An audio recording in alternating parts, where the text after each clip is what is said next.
आपका नाम क्या है? मैं राकेश सिंह कुशवाहा। जी, तो क्या आप बताना चाहेंगे कि मतलब कि आपने जैसे कांग्रेस ज्वाइन किया है, तो आपने कब किया और आपकी कांग्रेस ज्वाइन करने का पीछे मकसद क्या था?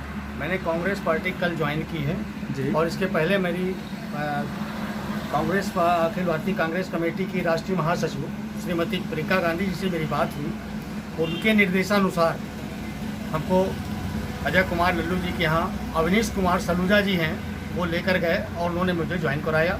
मैंने कांग्रेस को ज्वाइन किया है और कांग्रेस को ज्वाइन करने का मेरा मुख्य मकसद है कि कांग्रेस को पुनः जीवित करके पूरी तरह से कांग्रेस में एक बार पुनः सरकार बनाना उत्तर प्रदेश में, ये हमारा मुख्य मकसद है। आप जहाँ रहते हैं, आपने अपने यहाँ के लोगों के प्रति आप क्या सोच रखते हो? यहाँ का आपका पता क्या है स्थायी?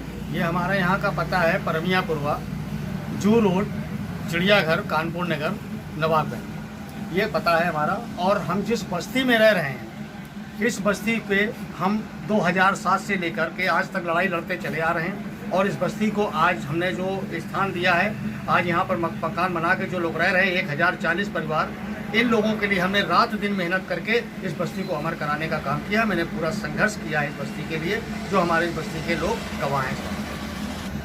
जैसे कि आपने सदस्यता ली है, कांग्रेस पार्टी आपने ज्वाइन किया है, तो आप ये बताना चाहते हैं कि लोगों के लिए आपके मन में क्या धारणा है, क्या प्रेरणा देना चाहते हैं लोगों को? और साथ ही साथ जो भी कोरोना वायरस का कहर जो पूरी दुनिया पे है इस वक्त, उसके लिए आप लोगों को क्या बताना चाहेंगे? कोरोना वायरस के लिए तो हम ये कहेंगे, आपस में डिस्टेंस सभी लोग बना के रखें और अपने ज़रूरी काम से ही बाहर निकलें और अपने इस महामारी से बचने का एक ही रास्ता है कि अपने घरों में रहें।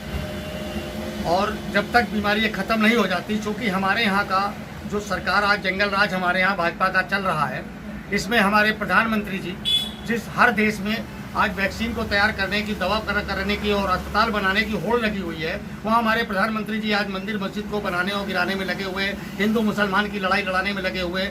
हम ये चाहते हैं कि इन सब चीज़ों से अलग हट करके हमारे देश की जनता अपने आप में सोचे और अपने आप में एक विश्वास रखे कि हमें क्या करना चाहिए और देश की सरकार को क्या करना चाहिए, प्रधानमंत्री का फर्ज क्या होता है। और प्रधानमंत्री जी आज एक व्यक्तिगत धर्म की राजनीति कर रहे हैं, जनता की राजनीति कर रहे हैं। अगर धर्म की राजनीति कर रहे हैं तभी तो 5 अगस्त को इन्होंने रामलला का उद्घाटन करने का, प्रधानमंत्री का क्या दायित्व होता है? अरे उनके शंकराचार्य हैं, उनके पार्टी में और भी वहाँ मतलब जो धर्म गुरु हैं, वो लोग इसकी उद्घाटन करेंगे, वो लोग इसका नींव रखेंगे आकर के। प्रधानमंत्री क्या जरूरत होती है? प्रधानमंत्री, इसलिए हमारे देश के प्रधानमंत्री जी धर्म की राजनीति पूरी तरह से कर रहे हैं, जनता से उनका कोई भी लगाव नहीं। आज तक प्रधानमंत्री जी का जितना भी मैंने भाषण कहीं सुना है, प्रधानमंत्री जी ने कहीं नहीं जनता की भुखमरी पे, जनता की बेरोजगारी पे या जनता के आवास पे या जनता के नौकरी के लिए, मतलब किसी बात की इस विषय कोई बात नहीं। जब भी वो बात करते हैं, वो पाकिस्तान आ गया, वो चीन आ गया, वो मैंने पुलवामा करा दिया, वो मैंने चीन करा दिया, इस बात पे हमेशा उनका भाषण चलता है। चाहे वो योगी जी हो, चाहे मोदी, जनता के विकास की कभी कोई बात भी लोग नहीं करते। इसलिए आज मजबूरन मैंने हर पार्टी में अखिल भारतीय सर्वाधिक पिछड़ा महासंघ का राष्ट्रीय अध्यक्ष हूँ, संयोजक हूँ। मैंने उसको कांग्रेस में विलय किया है और कांग्रेस को पूरी तरह से मजबूत करके मैं इस जंगल राज को खत्म करके और कांग्रेस की सरकार उत्तर प्रदेश में बनाने का काम करूंगा, जिसके लिए मुझे कुछ भी संघर्ष करना पड़े, कुछ भी कुर्बानियां देना पड़े, मैं उसके लिए तैयार हूँ। जैसे कि अभी आने वाले समय में अगस्त की 3 तारीख को रक्षाबंधन का त्यौहार है, जो कि हमारे भारतवर्ष में भाई बहन का बहुत ही बड़ा और मुख्य त्यौहार माना जाता है। हाँ। आप लोगों को उसके लिए क्या बताना चाहते हैं? मैं तो ये बताना चाहूँगा कि रक्षाबंधन का त्यौहार एक भाई बहन का पवित्र त्यौहार है।